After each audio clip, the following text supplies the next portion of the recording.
Halo sahabat R3, selamat datang kembali di video ini. Buat kamu yang baru bergabung di sini, saya sering dipanggil dengan Mama Bima.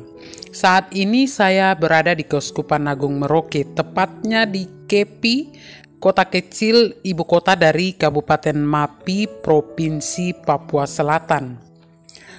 Kabupaten Mapi itu pecahan dari Kabupaten Merauke yang sekarang sudah masuk dalam Provinsi Papua Selatan. Itu sedikit perkenalan saya, juga sekalian menjawab satu pertanyaan dari Timor Leste. Nah, di channel ini juga saya sering membahas kerahiman ilahi, bertumbuh di dalam kerahiman, dan trip kemana saja Tuhan izinkan saya menyebarkan kerahiman ilahi, saya pergi. Hari ini saya mau bahas tentang jam kerahiman. Apa itu jam kerahiman?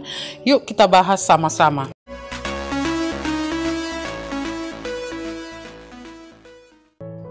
Menurut Kongregasi Bunda Kerahiman Allah, jam kerahiman adalah waktu yang paling istimewa yang dihubungkan dengan wafat Tuhan Yesus.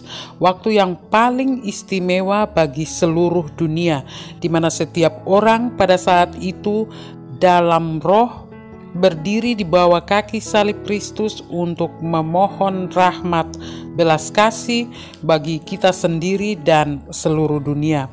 Nah, jam kerahiman itu sebetulnya apa saja yang harus kita ketahui tentang jam kerahiman? Yang pertama, tentang devosi kerahiman. Dalam devosi kerahiman ilahi, jam kerahiman ilahi adalah salah satu dari 5 cara berdevosi kepada kerahiman ilahi. Jadi ada 5 bentuk berdevosi kepada kerahiman ilahi, yaitu yang pertama, menghormati gambar kerahiman, merayakan pesta kerahiman ilahi, menghormati jam kerahiman ilahi, berdoa koronka, dan menyebarkan kerahiman ilahi. Jadi jam kerahiman ilahi adalah salah satu dari bentuk devosi kepada kerahiman ilahi. Yang kedua, jam 3 petang.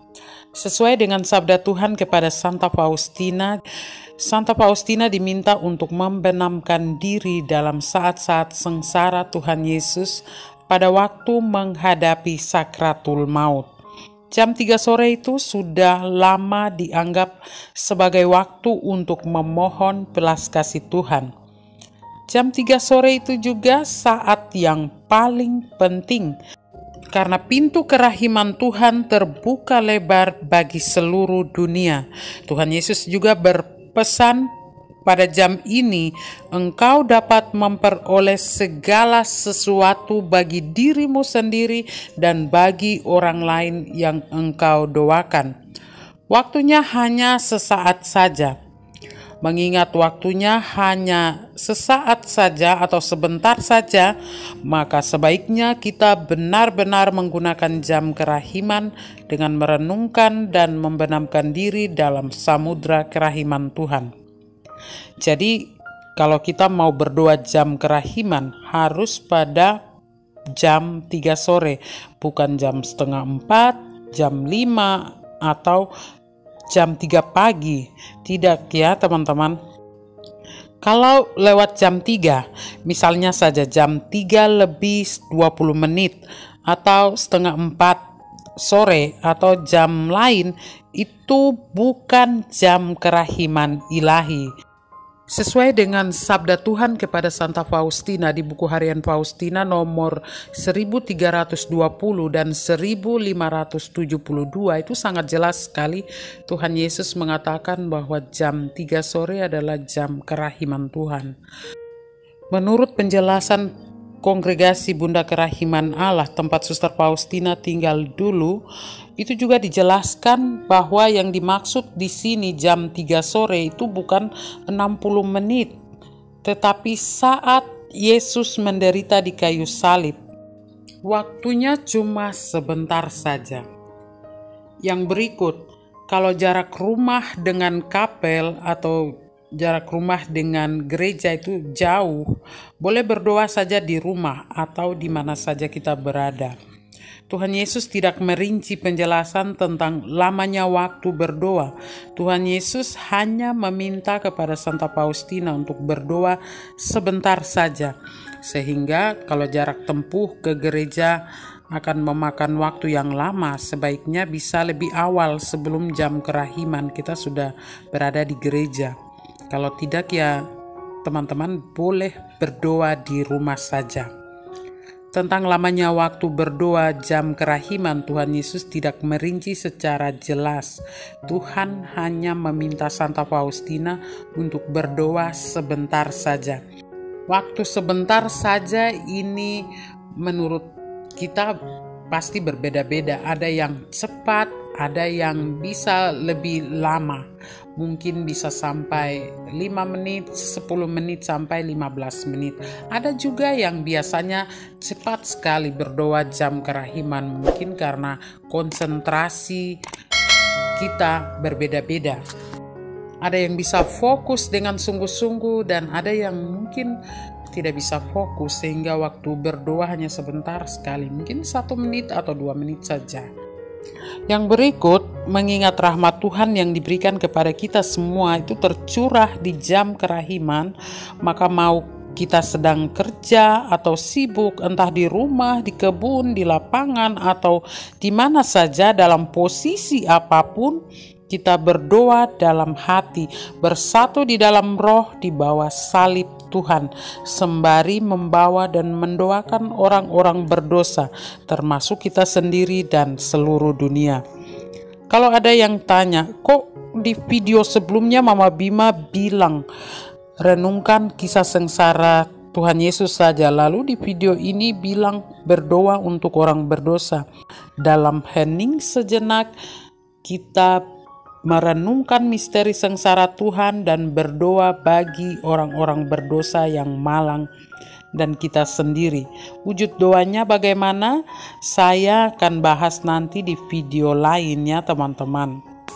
Kemudian yang berikut, bahwa Tuhan Yesus sendiri dengan jelas menyampaikan wahyunya kepada Santa Faustina untuk di jam kerahiman itu membenamkan orang-orang berdosa yang malang. Artinya kita berdoa juga untuk orang-orang berdosa yang malang. Orang-orang berdosa yang malang itu siapa saja? Ya orang-orang yang dosa-dosanya berat dan termasuk kita. Karena kita semua tidak luput dari dosa. Keempat adalah kita perlu tahu juga tentang Santa Faustina. Di jam kerahiman ilahi, Tuhan Yesus menyampaikan wahyunya kepada Santa Faustina itu hanya 2 kali.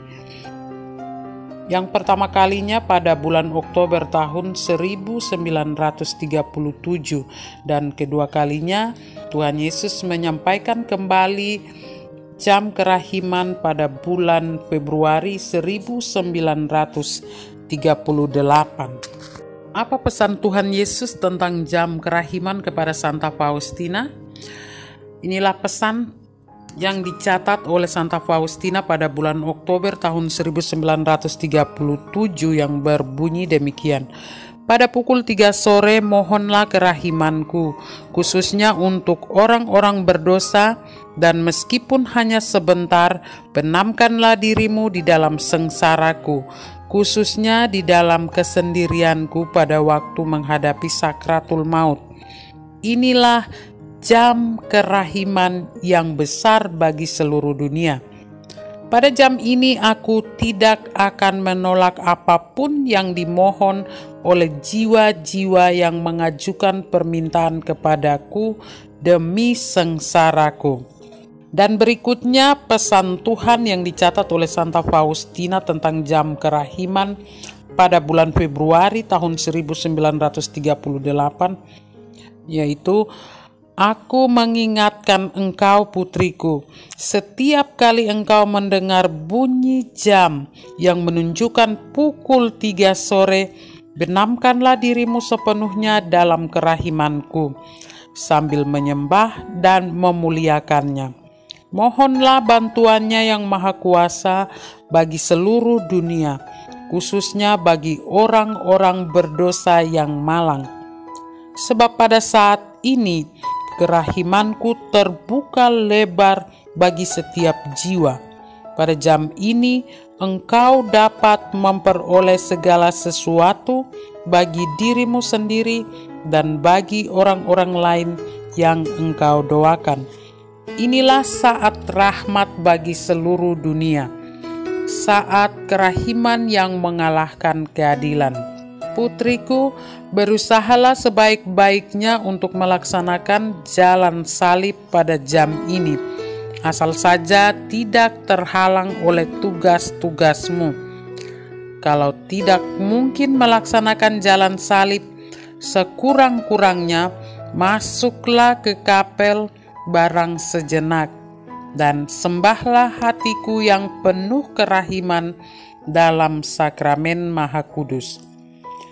Dan kalau untuk masuk ke kapel pun tidak mungkin, dimanapun kebetulan engkau berada, tenamkanlah dirimu dalam doa, biarpun hanya sebentar. Itu adalah 2 pesan tentang jam kerahiman yang disampaikan kepada Faustina. Kelima, ada rahmat.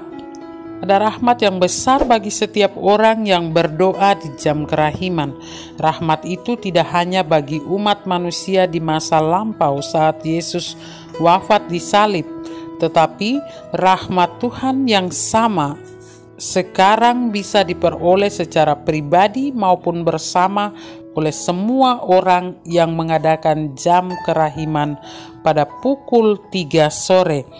Karena jam kerahiman ilahi adalah saat rahmat yang besar bagi seluruh dunia, kerahiman ilahi tercurah ke dalam dunia ini secara berlimpah-limpah.